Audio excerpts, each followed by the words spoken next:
afternoon, everybody. Hey, I am Ann Eller, and I am here with the Ann Barklow, Horticulture Crew Chief for the city of Greenwood.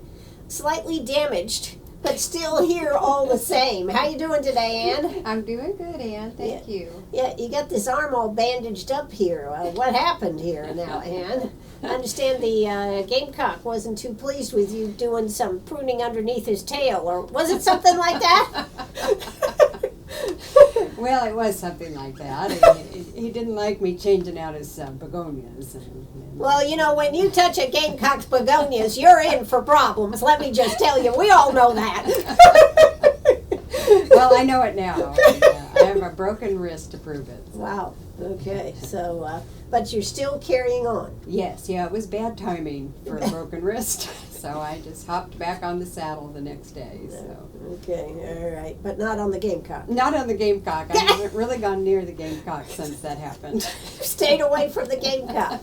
You know, that is one of the things we need to mention. You know, we're going to be talking about the Topiaries. We're going to be talking about Ann's involvement in and how she got involved and where she's from and this whole 9 yards about Ann Barklow here today. But one of the things we really want to make sure is that they're beautiful to look at, but they're not things to climb on, and don't set the kids on one to take a picture or any of that kind of stuff, right? That's right. Please. Please, yeah.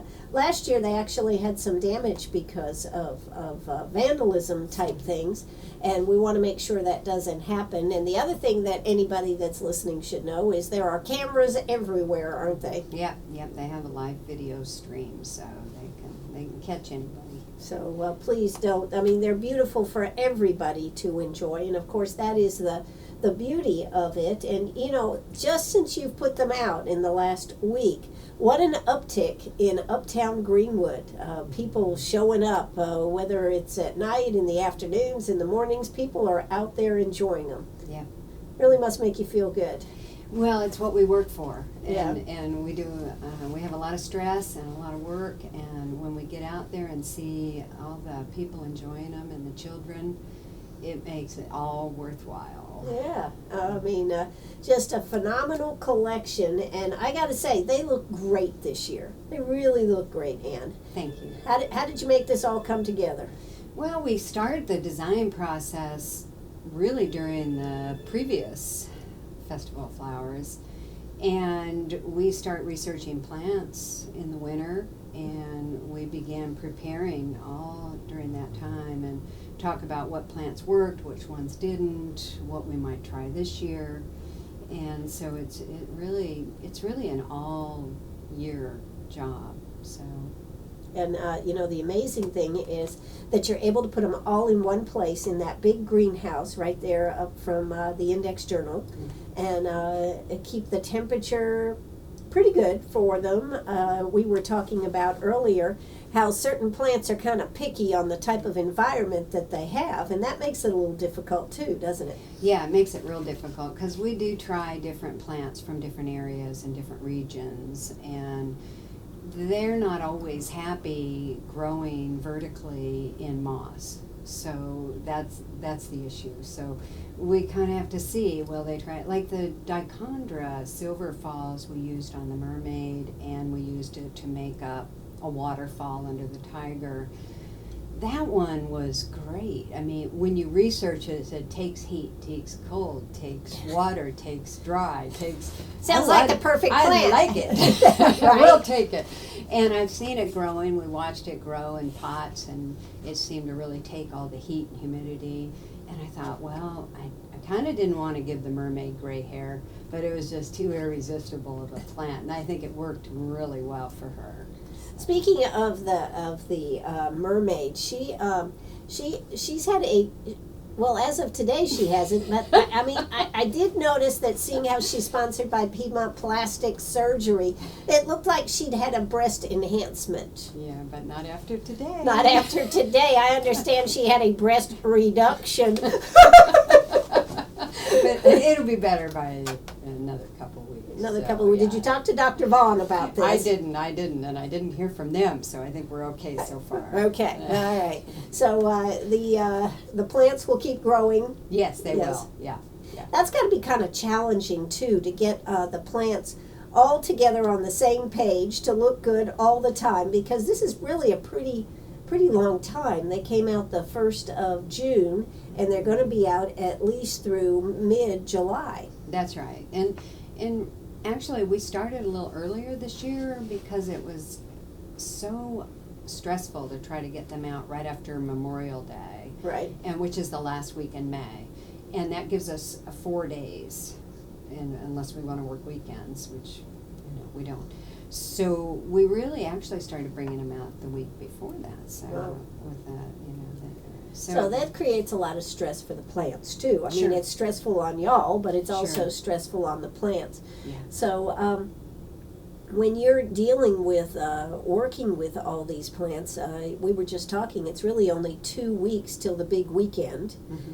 And you were telling me, well, you guessed you're pretty well pruned, your last prune here today. Yeah, that's right. That's Yeah. right. Because you don't want them to look really hedged. You want it to look real natural. So we're pretty much done pruning. Today was the last day we worked on. We worked on a lot of them today. We worked on the mermaid, the swan, the dolphin, the seahorse, the alligator, the frog, T-Rex, and the other ones were done earlier. So we're set now. That'll kind of grow out a little bit, and they'll look real natural. Kind of like when you get your hair cut, right? That's right. It doesn't look good right after you get No, back. it doesn't, You have yes. to wait a while. So Yeah. it's the same kind of thing. But it's timing. Timing is everything. Yes. For all of getting the plants put in, getting them cut back, and we cut the gamecock back, so he looks a little green right now. But once the sun hits it, we've had a cloudy day today,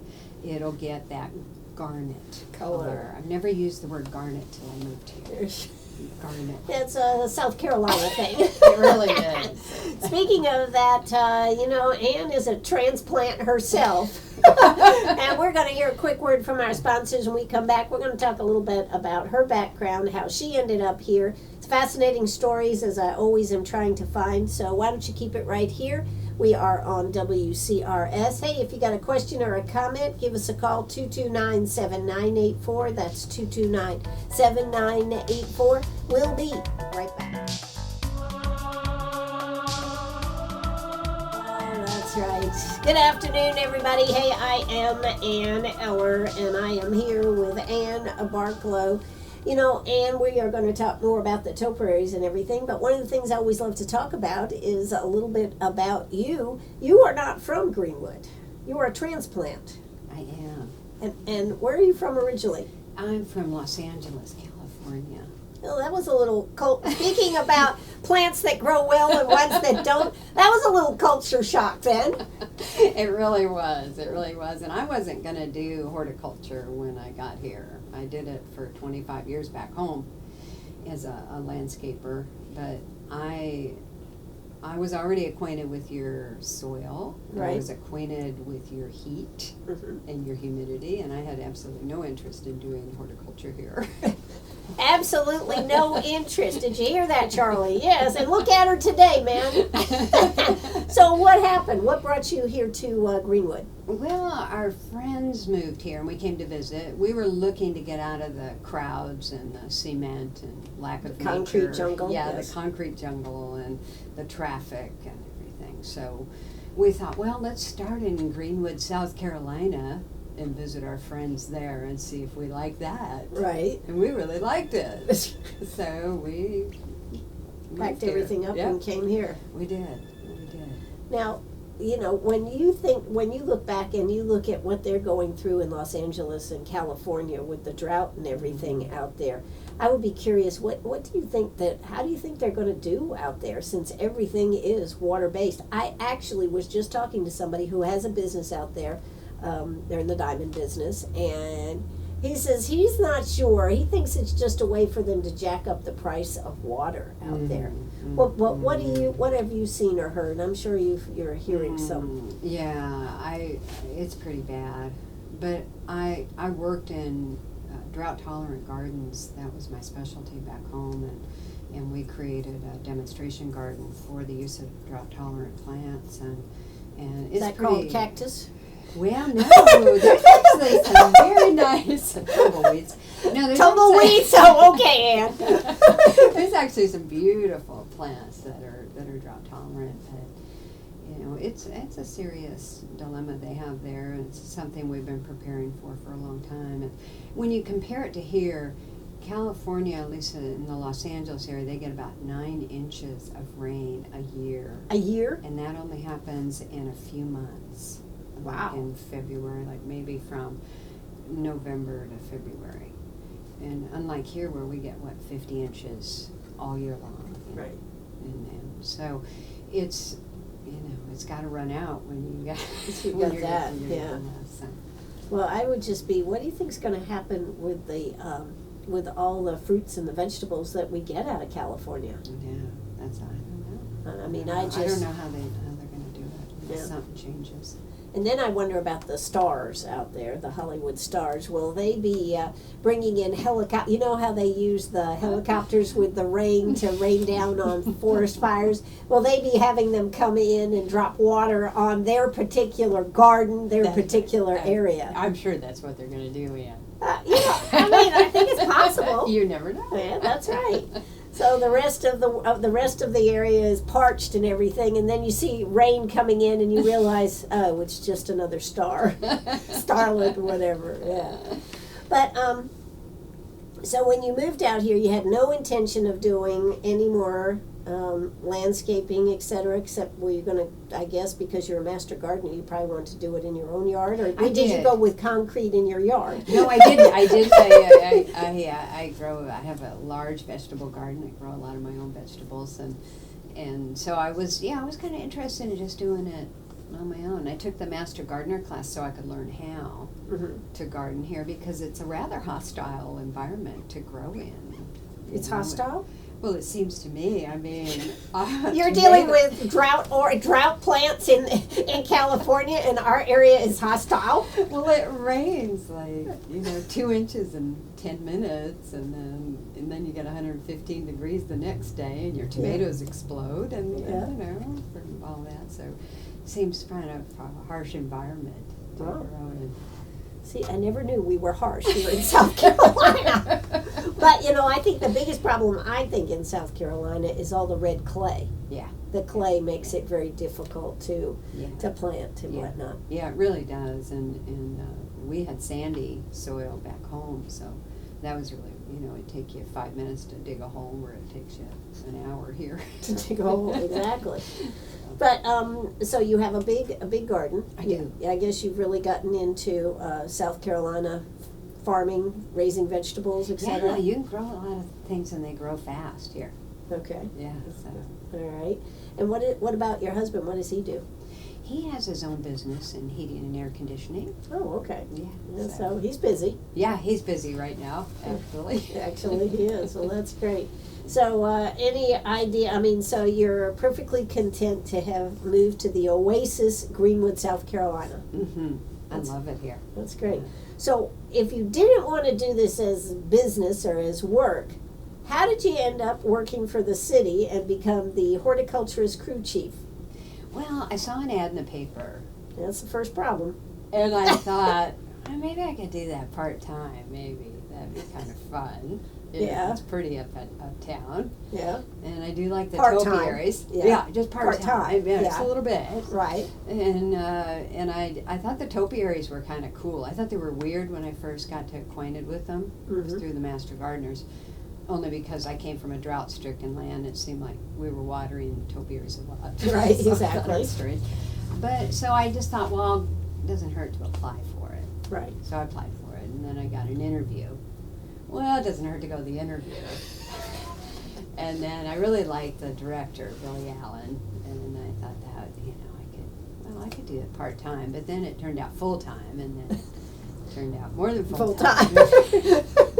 And, then you keep going, right? Yeah, you just keep going. But I love it. I love the people I work with. I love the crew I have. I love the city manager. I love the farmer's market. I just love everything about the town of Greenwood. So I seem famous now. I went to a barbecue at where I live, and everybody was standing in line to talk to me about the topiaries. I feel a little like a movie star. Well, I mean, you were written up in the. That's right. I mean, there you are. There's your picture right there in the catalog about all this. So Yeah. So it's fun.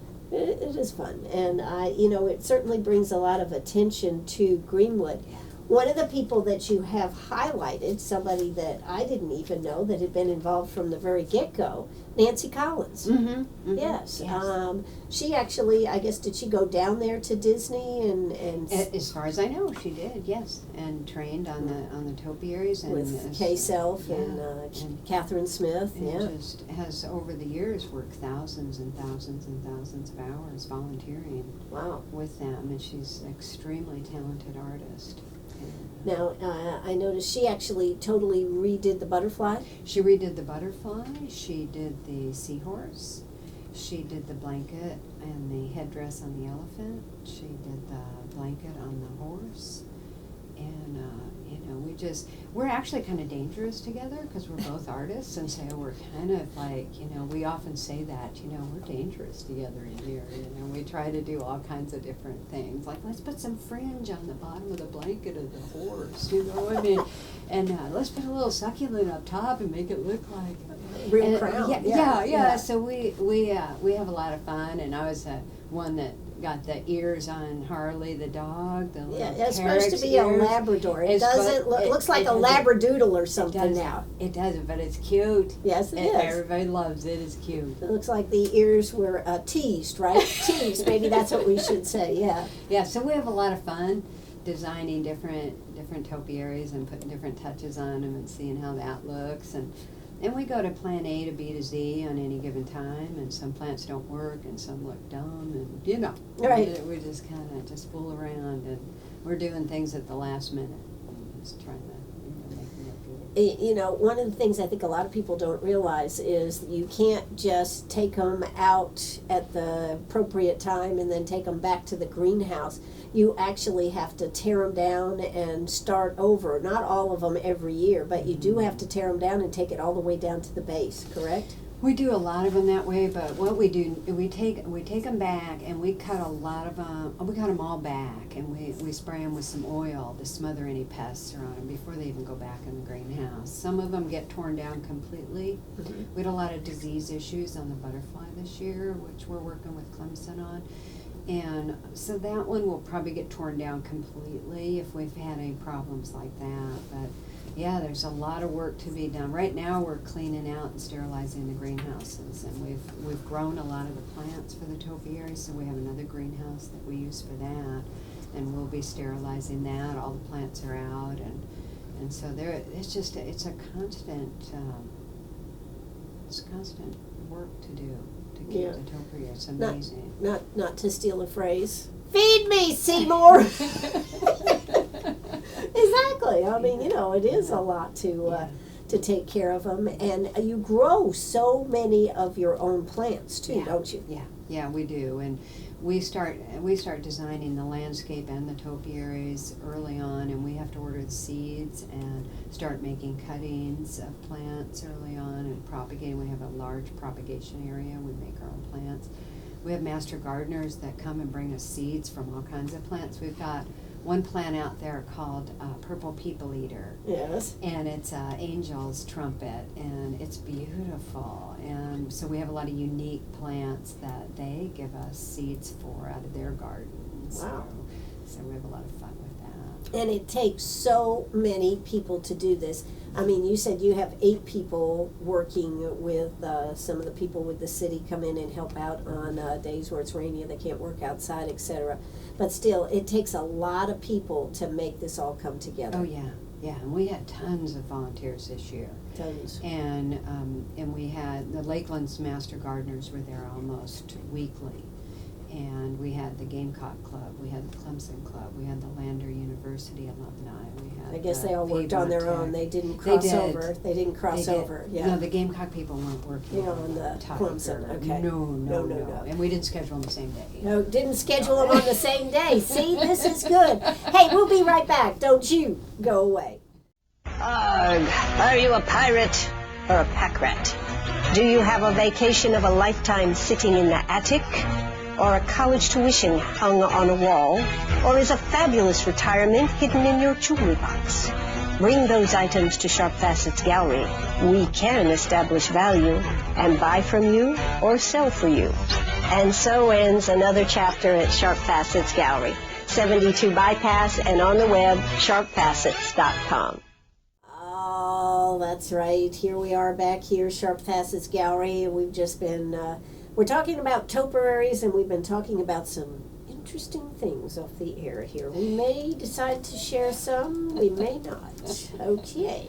My very special guest today, Ann Barklow, Horticulturist Crew Chief for the City of Greenwood.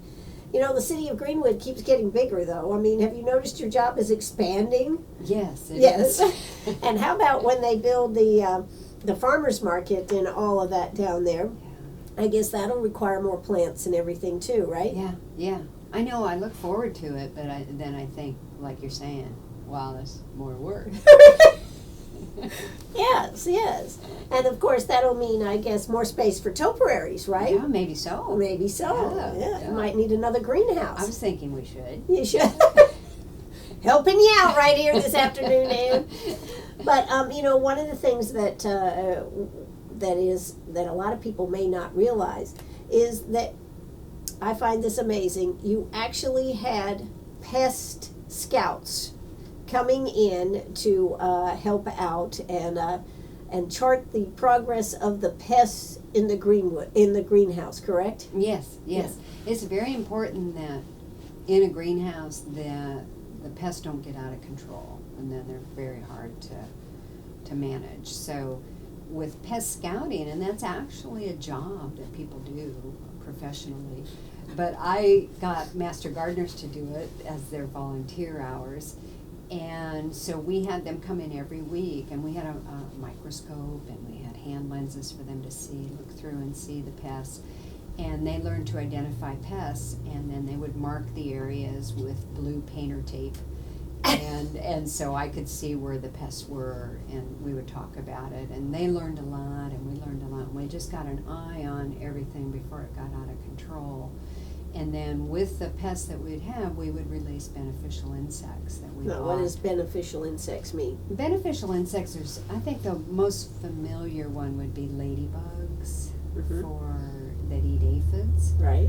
And these were lacewing larvae. They were actually predatory mites. There was some tiny wasps that are predators also. And so we just would we would find out what kind of pests we had, and we would order pests that we actually released and put on the topiaries to eat the bad guys. And it was extremely successful this year. We wanted to eliminate the use of any toxic chemicals in the greenhouse for our workers, and we were able to accomplish that this year. I was very pleased with that.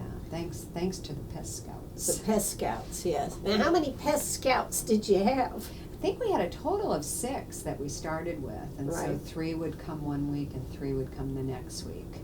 And you probably, did you end up writing a journal here or anything about the different pests that you had? We kept great records, and that's important to do. So we kept records of what pests were on which and when we got them. And so we started releasing, I think it was like the very end of February, and we would do it every 3 weeks until it was about May, I think, is when we stopped.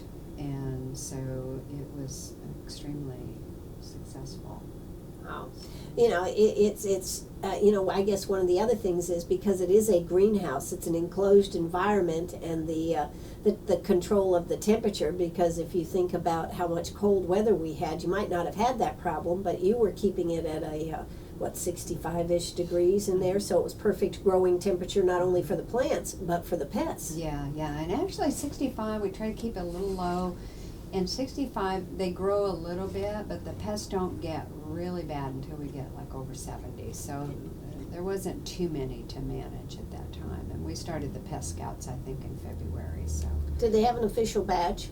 No, but we really need to get him one, don't you think? I think so. I think so, They need a badge that says Yeah. official pest scout. Yes. Yeah, I never was able to be a Girl Scout, so I thought it'd be cool to be a pest scout. Yeah. Yeah. Well, that's very interesting. A lot of people, I think, don't realize that greenhouses can literally be run over, can't they, with pests? Yes, yeah, they explode in there. That is just a perfect environment, and you don't have a lot of the beneficials like you do outside that keep them in somewhat of a check. And so that's why the releasing works so well. And so we were glad that we were able to do that. Now, another thing that you and I were talking about was how you have different environs on different parts of topiaries. Now, a small one, probably not as much, but a big one like the gamecock, you have different zones that you're keeping wet, keeping dry, all that kind of stuff. That's right, that's right. And an even better example of that would be the bearcat, who has, like, the top of his head is kind of like the desert. Yes. You know, it's hot and dries out quickly. Right. But yet in his crotch, underneath, it's dark Soaking wet. and moist as all the water goes down. And so it's moist. So you have to put a different plant there. But the plant has to kind of be the same color. Right. Which is gold, because they're blue and gold. Right. So we put creeping Jenny, and then we have a club moss that we use on the monkeys that we put in his crotch. And And you thought this was just going to be some boring conversation about plants this afternoon. I know we've gone from breast reduction to crotches. To crotch crawling. There you go. Okay. Who knew it could be so fine details here? But That's it makes a right. lot of sense. It does, yeah. And I think the other thing is the plants, the topiaries actually are not solid all the way in on the interior, are Right. No. And a lot of areas we put like a bladder inside to take up space so you don't stuff it completely with moss. Yeah. So you really only need maybe about 4 inches of moss on the outer edges to grow the plants in. So that works out pretty well. But the bearcat's a good example of that, and then the irrigation on that, you're going to run his head and his tail on a different irrigation zone because those two areas are going to dry out first. How about his underarms? How does he do underneath his arms? Since we're talking so graphically here today. His underarms are kind of like his crotch. To have the shady and wet environment. Yes. And Now, when you look at topiaries, folks, you're going to have a completely different appreciation, of what it takes to do a topiary, right? That's right. Yeah. Yeah. All right. So we got the underarms, we got the crotch, we got a lot of different issues here to talk about today, and we only have another 15 minutes, so who knows where this conversation is going this afternoon, folks. Hey, I am Ann Eller. I'm here with Ann Barklow. If you've got a question or a comment, give us a call, 229-7984. That's 229-7984. We'll be right back. Right back here, Sharp Facets Gallery. We've been talking a lot about the topiaries, and it really is, I think most people go out there and they see them and they take pictures and they say how pretty they are. But a lot of people don't know all the work that goes into, and just like we were just talking about watering and the dryness on the head of the bearcat, and yet the moistness in other parts of it just really creates a lot of issues to get straight. And particularly now that you've got them out in the community, you're kind of at the mercy of the weather. Mm-hmm. Yeah. I mean, what kind of weather is perfect for the topiaries? Well, I don't know what's perfect, but when we get a lot of rain, I shut them all down and wait. You shut them down. I shut the irrigation off on all of them. Okay, yeah. And then I try to. It's like most plants like good drainage, so Right. they're not going to want to be in a sopping wet topiary. So if it rains a lot, that could be an issue. Sure. So Kind of can work against you. yeah, and certain plants like T-Rex has mostly sedums, which is a succulent, and coleus, And so he really likes to be a little bit on the dry side. So we don't water him that often, really. And I don't know if you noticed his mouth, but we did a thing by accident. I like things that happen by accident. I put some white hypoestes in the roof of his mouth, and it made it look like he had fangs. Yeah. It was totally unintentional, but things like that. That's what makes it fun, right? It makes it really fun, because I put pink at the bottom, and then I don't know why I thought to put white at the top. But when I did, it looked like he had teeth. That's very cool. So you have to check him out. You know, and the eyes are all from a taxidermist. And so they're very lifelike. They're not real animal eyes, but they're glass, but you can see reflection in them and whatnot. They look really real. And Baron the horse got some new eyes, and Milkshake the cow got new eyes this year. So now they're seeing much better? They see a lot better. And the mermaid got eyes this year, which it seemed to be disturbing to children that she didn't have eyes last year. So we really tried to work on that this year. Yeah. Well, some of the other neat things that you did. I know you did a couple of other neat things, didn't you? Too little tricks of the trade that you had to create some things. I thought I remember reading something, but I don't see my notes here on it. Yeah. But I remember the one about the teeth for the T-Rex. Yeah. But it is amazing how just little things that are flukes of nature.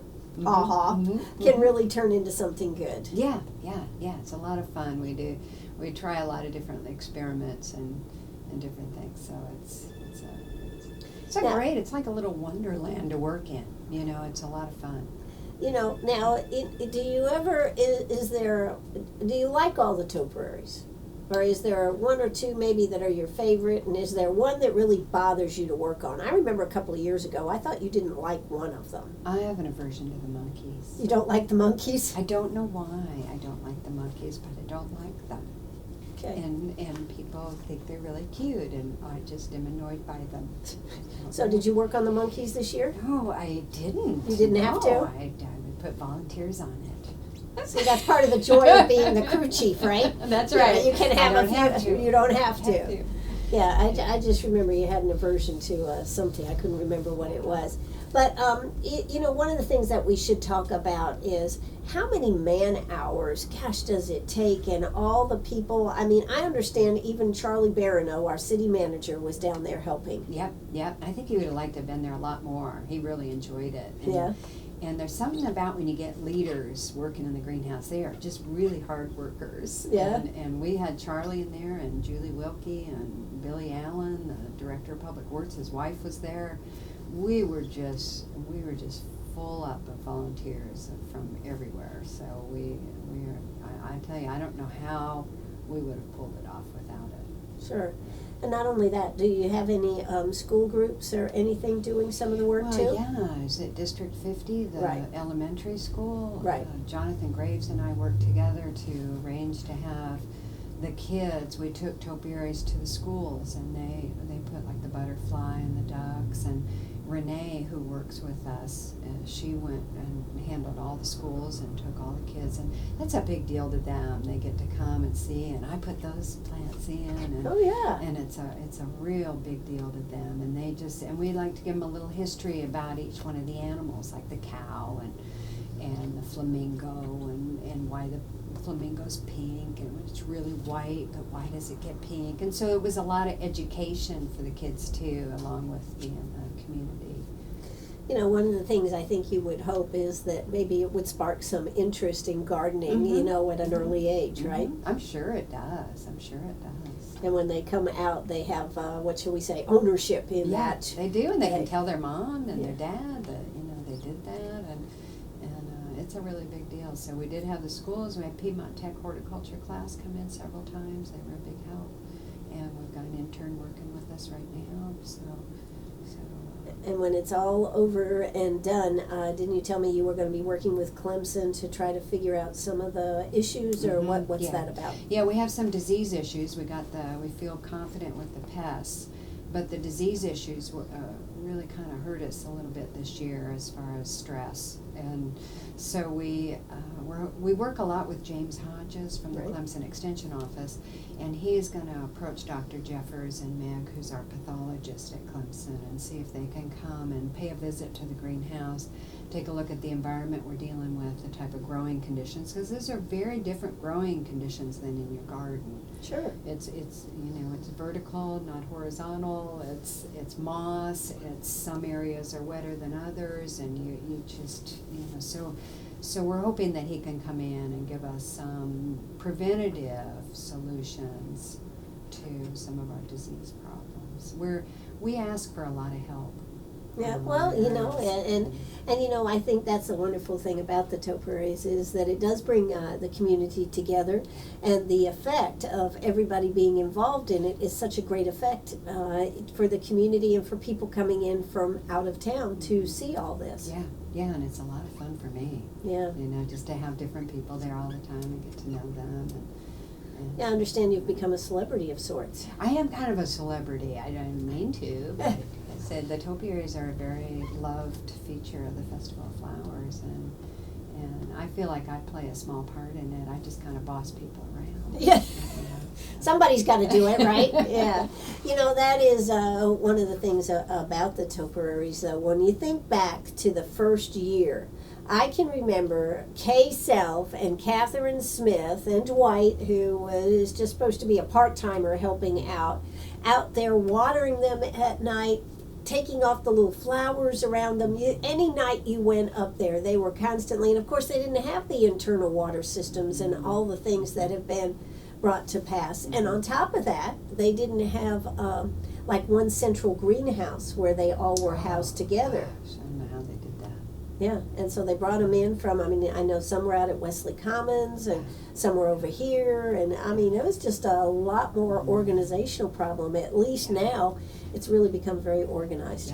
Yeah. When I hear the stories, it stresses me out. Because I don't know how they did it. Yeah. So we're very fortunate to have that greenhouse. And even though it is getting a little crowded right now, but especially when Barbecue the pig came in, she's a She big took girl. up a lot of room. Yeah, she's a pig. Yeah. What do you expect, More than Ann? yeah, that's right. Yeah. And a Carolina Pride pig at that. That's right. That's right. Yeah. It's a big difference. And they even came in and were working. Did they come in and work on it? Yeah, they did. So. And of course you took some Topiaries out there to the links for the Symetra tour. We did. Now that's quite an adventure, isn't it? Yeah, it's a long drive for them, and fortunately none of them got car sick or anything. But there was, they did good out there. It adds a level of stress to my already stressful job. Right. To try to get them ready almost a month early, and make sure they look good not only for that, but then they continue to look good as To you come bring them back back and, and do that. So, but it worked out well. It worked out really well, and I think They add a lot to they the do. Symetra tour out They there do. at the links. Yeah. So all these good things, and people have to get out and take pictures and go by. Now, do you see a lot of people getting their picture taken by the Smile one? Where you can stick your head in the flowers there. Yes, and what's funny about that, I always like to talk about human nature and what we learn as the topiaries are out there, because I thought it would be a cool idea on the back side of the Smile topiary to put Smile Right. in plants. Right. And so I did that. And then on the other side, you put your head through, and then you're like the center of a flower. Right. So we have all the decorations on the one side, but everyone's taking their picture from the other side so that they can see the smile. and see the smile. And so they're crushing all the plants. But it's like you just gotta smile and say, well, that's human nature, and we'll learn from next year. Maybe we won't put that smile on there. Well, they look great. I mean, everything is, you can overuse a word. Great is one of those words, but when it comes to the Topiaries and the Velux, the gazebo type thing there, that looks really nice this year. Thank you. And it's a lot of work to put this together, and a lot of kudos to you and your team making this all come together. Thank you. Yeah, Thank you. We love doing it, and we love being out there and hearing everybody enjoy them, and it makes it all that hard work worthwhile. So yeah. So then do you get to take off a couple of weeks after the Festival of Discovery? Well, I'm actually taking off a little bit at the first part of July, so. Oh, okay. Well, there you go. You heard it right here on WCRS. Ann Barklow, thanks so much for coming out and being our guest today. Thank you for having me. It's always a pleasure to sit down and talk plants and all the issues and everything that it takes to make it look beautiful. But again, the topiaries are wonderful. Thank you. All right. You know, you are listening right here to WCRS right here in Greenwood. Yes, I'm Ann Eller. Yes, my very special guest, Ann Barklow. She is the Horticultural Crew Chief for the city of Greenwood. Bye-bye, everybody.